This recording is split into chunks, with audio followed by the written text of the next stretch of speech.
BRS పార్టీదేమో జగమంత పాలన, కాంగ్రెస్ పార్టీది సగమంత పాలన. ఎందుకు 15,000 రైతు బంధన 6,000 ఇవ్వబడుతుంది. 6 క్వింటాల కందులు అంటే 3 క్వింటాలే కొంటాన పడుతుంది. 6 గ్యారంటీలు అమలు చేస్తా అని అర గ్యారంటీ అమలు చేస్తుంది.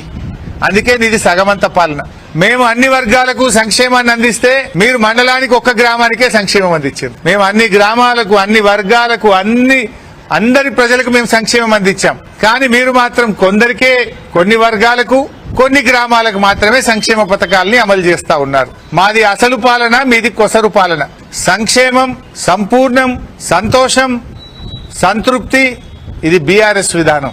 సంక్షోభం, అసంపూర్ణం, అసంతృప్తి, అసహనం ఇది కాంగ్రెస్ విధానం. కాంగ్రెస్ పాలనలో ఇది రాష్ట్ర ప్రజల పరిస్థితి. ఏ పథకం చూసినా అసంపూర్ణమే, అన్ని వర్గాల ప్రజల్లో అసంతృప్తే, ఎవరిని కదిలించినా అసహనమే, అన్ని రంగాలు సంక్షోభంలో కూరుకుపోతున్న పరిస్థితి ఉన్నది. సో ఫైనల్ గా నా డిమాండ్లు, సన్నవడ్లు అమ్మిన రైతులకు వెంటనే ప్రభుత్వం బోనస్ డబ్బులు విడుదల చేయాలి.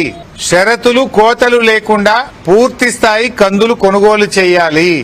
ఆన్లైన్ లో వ్యవసాయ శాఖ నమోదు చేసుకోకపోవడం వల్ల మిస్సింగ్ రైతులకు కూడా కందులు కొనుగోలు చేయడానికి అనుమతి ఇవ్వాలి.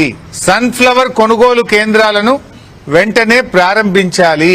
రైతు భరోసా డబ్బులను తక్షణమే ఎకరానికి 15,000 కాడికి రైతులకు విడుదల చేయాలి.